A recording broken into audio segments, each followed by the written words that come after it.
नमस्कार दोस्तों, ज्योतिष का सफर में नरेश गांधी का सादर प्रणाम। ये हमारा 116वां एपिसोड है जिसका नाम है भाग्य योग और निर्भाग्य योग। दोस्तों, 90वें स्थान से बनने वाला इन दोनों योगों को आज हम नजदीक से जानेंगे।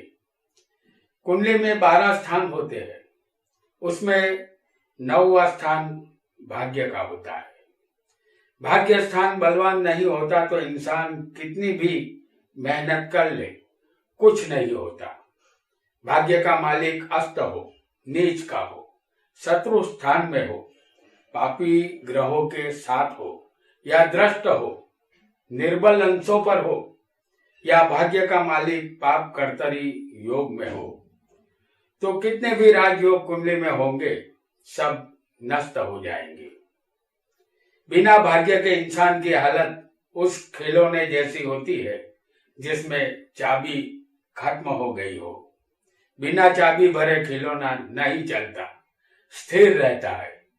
उपरोक्त स्थिति में भाग्य का मालिक होगा तो जीवन में भाग्य को चमकाने के लिए कड़ी मेहनत करनी होगी, अन्यथा आप आज जहां है वहीं रह जाएंगे, आगे नहीं बढ़ पाएंगे। आइए जानते हैं भाग्य स्थान से बनने वाले दो योग, भाग्य योग और निर्भाग्य योग, जातक को कैसा फल देंगे।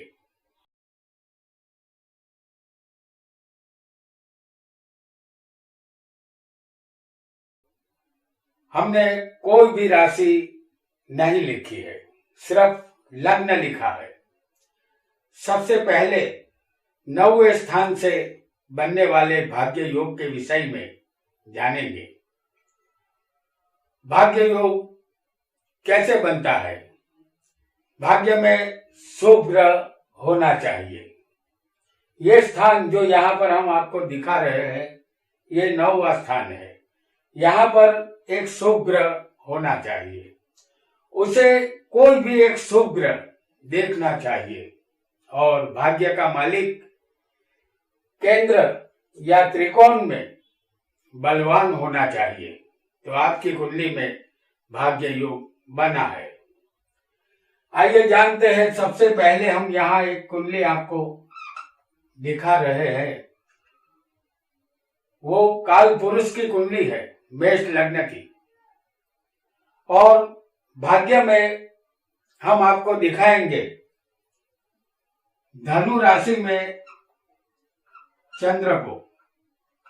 ये एक शुभ ग्रह है जो अपने मित्र के घर में बैठा है, तो भाग्य में धनु में चंद्र बैठा है, उसे एक शुभ ग्रह देखना चाहिए। तो हम यहां पर आपको दिखाएंगे मिथुन राशि का बुध। मिथुन में यह बुध बलवान बनता है और उसकी 7वीं दृष्टि इस चंद्र पर आ रही है। भाग्य में एक शुभ ग्रह बैठा है और एक शुभ ग्रह चंद्र को देखता है, जैसे बुध देख रहा है। और भाग्य का मालिक केंद्र या त्रिकोण में बलवान होना चाहिए। तो हम आपको दिखा रहे हैं गुरु को केंद्र में। यहां पर जो राशि आएगी वो कर्क आएगी। चौथे स्थान में गुरु कर्क का, उच्च का बलवान है, इसे भाग्य योग कहते हैं। योग को फिर एक बार समझ लेते हैं। आपका लग्न कोई भी हो, जैसे हमने एग्जाम्पल के तौर पर यहां मेष लग्न आपको दिखाया है, तो मेष लग्न में भाग्य में एक शुभ ग्रह होना चाहिए, उसे एक शुभ ग्रह देखना चाहिए। और भाग्य का मालिक जो गुरु बनता है उसे केंद्र या त्रिकोण में बलवान होना चाहिए, तो इसे भाग्य योग कहते हैं। अब जानते हैं भाग्य योग का फल। जिस जातक की कुंडली में भाग्य योग बनता है वह बहुत ही धनवान और सुखी बनता है।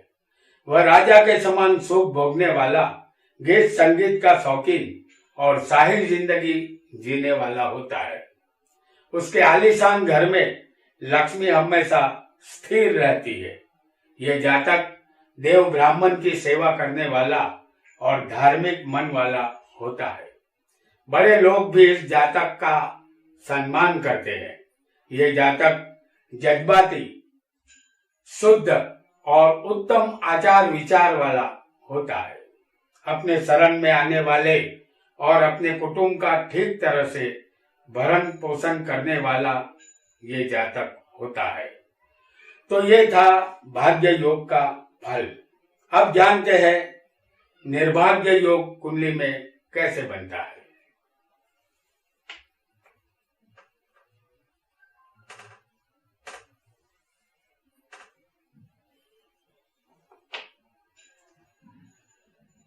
निर्भाग्य योग, जैसे भाग्य स्थान में एक पापी ग्रह मौजूद होना चाहिए, उसे एक पापी ग्रह देखना चाहिए और भाग्य का मालिक 6, 8, 12वें होना चाहिए, तो बनता है निर्भाग्य योग। हम यहाँ आपको वृषभ लग्न की कुंडली दिखा रहे हैं। भाग्य में कौन सी राशि आएगी? मकर। तो ये मकर राशि है। भाग्य में आएगी मकर राशि और यहां मौजूद होगा एक पापी ग्रह सूर्य। अब ये पापी ग्रह को एक और पापी ग्रह देखना चाहिए, तो यहाँ हम आपको दिखा रहे हैं तीसरे स्थान में जो राशि आने वाली है वो होगी कर्क राशि। इसमें एक और पापी ग्रह मंगल बैठा है। ये मंगल सूर्य को देख रहा है 7वीं दृष्टि से। अब भाग्य का मालिक शनि है, उसे हम दिखाएंगे आपको धनु राशि में अष्टम स्थान में, क्योंकि भाग्य का मालिक 6, 8 या 12वें होना चाहिए, तो हमने इसे 8वें स्थान में आपको दिखाया है। जैसे ये वृषभ लग्न की कुंडली है, योग को फिर एक बार समझ लेते हैं। भाग्य में एक पापी ग्रह होना चाहिए, तो यहाँ सूर्य मौजूद है, उसे एक पापी ग्रह देखना चाहिए, तो मंगल अपनी 7वीं दृष्टि से यहाँ पर देख रहा है। वैसे ये सूर्य शत्रु के घर में बैठा है और मंगल यहाँ पर कर्क राशि में नीच का होता है। और भाग्य का मालिक 6, 8, 12वें होना चाहिए, जो हमने आपको अष्टम स्थान में शनि को दिखाया है।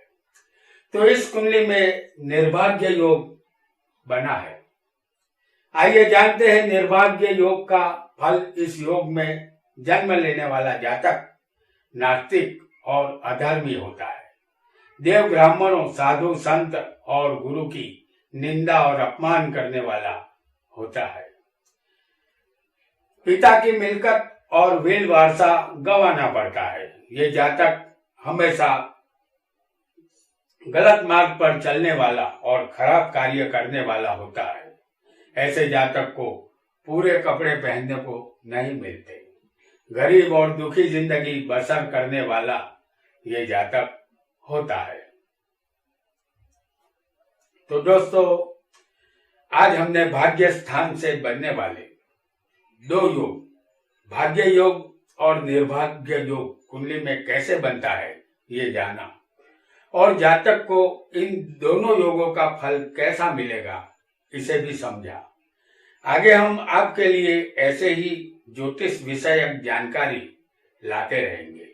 आज के लिए इतना ही। आपका बहुत बहुत धन्यवाद।